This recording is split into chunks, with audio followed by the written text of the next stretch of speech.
I was debating whether or not I was going to do a commentary about this topic. Now, for those of you who grew up in the 90s, when you see this image right here, you should know right off the bat what movie this is. But in case y'all don't know, this is a screenshot from the movie Mulan that came out in 1998.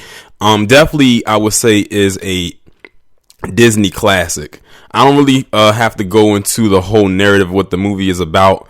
But it's a good movie. And as many of you may know or may not know, the live action remake version of it is coming out at the end of March. Now, there was a lot of controversy going on because, in the original movie, it's some characters in there that's not going to be in the live action one. And the original story that we had received was that those in China felt like it was going to disrespect their culture, having the Mushu character, who was the dragon voiced by Eddie Murphy, which I think was a fan favorite, the cricket that hung up with Mushu, and the character you see right here on your screen opposite of the Mulan character, whose name is General Li Shang. Now, that was the original thing that they had put out there, and some people were kind of turned off by it because not only were they taking those characters out, but they took out the songs as well, because they said they wanted to tell the actual story of Mulan. Mulan was an actual person. Now, of course, I think the story was a little bit darker than what they portray on screen, but that was the original reasoning. Fast forward to now, this article came out, and now it's like, this is why I don't like Me Too. You're about to find out another reason why I don't like Me Too. So now it has come out that there's the main reason, or the real reason, why the General Shang character is not in the movie. And of course, like I said, it had a Me Too angle to it, according to the producer of the film. Now, I'm going to go ahead and read this article, and I just want you to hear the filth that comes out of it.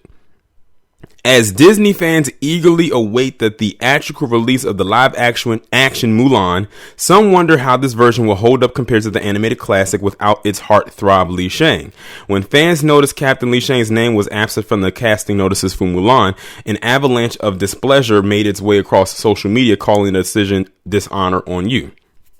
General Li Shang was not only a key character in the animated film, but he stole our hearts with his good looks, sick martial arts skills, a catchy song, and status as a... Now, this is the part that got me right here. They said that he's a bisexual icon. Now, anybody who saw Mulan, did anyone get the vibe that he was bisexual?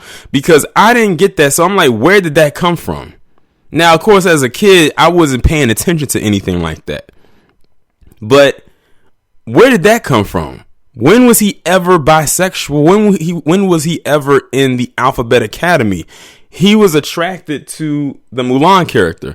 Granted, they thought that, she went in there, she imitated a man, but he had no kind of attractiveness to her throughout the movie. Like, he didn't flirt with her at all until he realized that she was a woman. And then it was at the end, what you see right here on your screen. This is at the end of the movie when he comes and brings her helmet back to her home. But that was just a way for him to try to like flirt with her or try to get with her. But that was way after the fact, when he found out after he found out she was a woman, not before.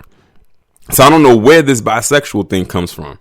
But anyway, his character helped drive the story forward, pushing not only Mulan, but the rest of his troops to be the best and rise to a massive challenge. We also saw the devastation of war through his experience of losing his father. Li Shang bond with Mulan's male alter ego Ping speaks volumes for the... I don't know why they're saying that they're trying to make it seem like he was a bisexual character. Like, anybody who watched that movie can see that there was no kind of sexual, I guess you can say, connection there when she was imitating being a man. But, I mean, maybe they saw something I didn't, because I definitely didn't see that. And it says, so why isn't Li Shang in the movie? According to producer Jason Reed, we'll actually still have Li Shang in the new Mulan. Sort of. We split Li Shang into two characters. One became Commander Tung, played by Donnie Yen, who serves as her surrogate father and mentor in the course of the movie. The other is Han Gui, Yosan An, who is Mulan's equal in the squad. Reed cites hashtag MeToo movement as an influence in their decision to rework the character. Now, this is not a woman who was saying this. This is a man saying this. I think particularly in the time of Me Too movement, having a commanding officer that is also the sexual love interest was very uncomfortable, and we didn't think it was appropriate. Again, I go back to the original source material. Nowhere in the original movie was there any kind of sexual tension between the Mulan character and the Shang character. There was none. It was a strict general to troop relationship that he had with all the other troops there. It wasn't until the end when he found out who she was that he started to have an attractiveness to her. And even then, it wasn't anything sexual. Like, what movie did they watch? And amazing how they shoehorn the Me Too thing in there for the reason of not having him there. So you took a character that helped drive the story, split them down the middle, and made two new characters. Because they said they didn't want the commanding officer, who was also a quote unquote sexual love interest, to be in there because it looked uncomfortable and didn't think it was appropriate. If y'all want to know why this movie is probably not going to do well, it's probably going to do well because it's Disney. But why many people are not going to see it now? Because of this. I was willing to overlook, like, the original reasoning they gave was like, okay, I understand they wanted to respect the Chinese culture. Okay, fine, whatever. But this right here, complete turn off. Like I said, like the title reads, Me Too finds a way to ruin everything it touches.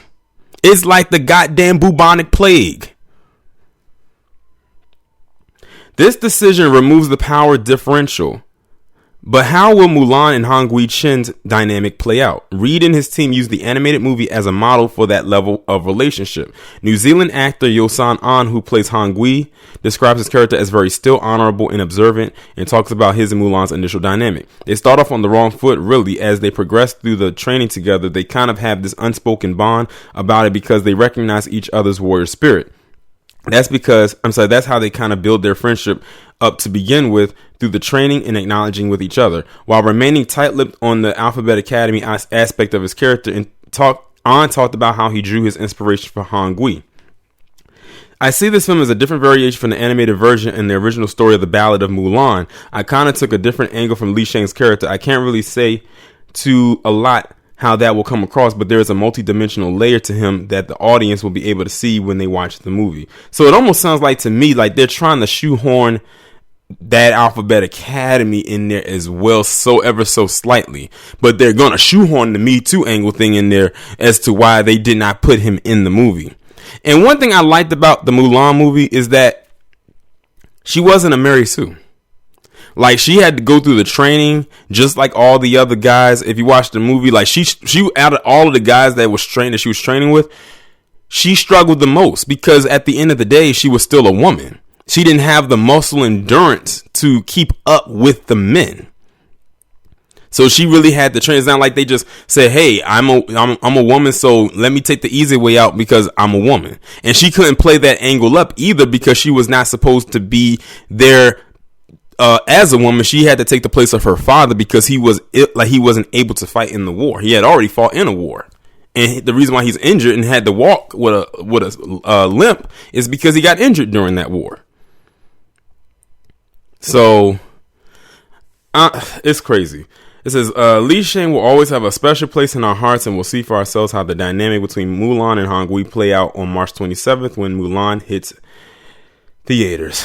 Oh my goodness. This is like I said, this is why Me Too, I don't like it. And like I said, this is a male producer that said that, and why they did that. They said because of sexual. Let me go ahead and read the quote exactly as it stands again. I think particularly in the time of Me Too movement, having a commanding officer that is also the sexual love interest was uncomfortable, and we didn't think it was appropriate. That almost makes me scared to see how her character is going to play out in the real movie. Because like I said, in the original animated film, there was no sexual attention there between the two of them. There was none. Even at the end, what you see in this scene right here, when he brought the helmet back home to her, it was nothing there. She just basically invited him to stay for dinner, basically segueing into they're going to get into a relationship later on. That's completely innocent. Like I said, Me Too ruins everything that it touches, and has been since 2017. And it's like we want to leave them alone or have them like just fade away into obscurity, have that Thanos. It's like they weren't affected by the Thanos snap. They were one of the few people that survived. But yeah, I don't think I'm going to see it. The thing is, I actually was probably going to go watch this movie. Maybe, possibly, but after seeing this, I lost interest. I did. Like, you took out the Mushu character, you took out the songs, you took out the cricket, you took out the Li Shang character, who had one of the best songs in the movie, and that was "Make a Man Out of You." Probably one of Disney's best songs ever, in my honest opinion. And it fit the story. It fit the story to a T. Not only for her character, but for the other male characters that were in the film in that scene. But now learning this, I don't think so. Enough is enough already. Like, for real. Like, this is the true definition of grasping for straws. And this is a huge reach right here. Because like I said, there was no sexual tension between the two characters at all, anywhere in the movie. And I'm still trying to figure out how in the hell was he quote unquote bisexual? I didn't get that when I watched it. But like I said, maybe they saw something I didn't. And I know, and speaking of seeing things, I just most likely won't watch this. But y'all let me know what y'all think about this down in the comments. Like, share, subscribe. Make sure you have your notifications turned on. Make sure to follow me on Twitter if you haven't done so already. And I'll talk to you in the next one.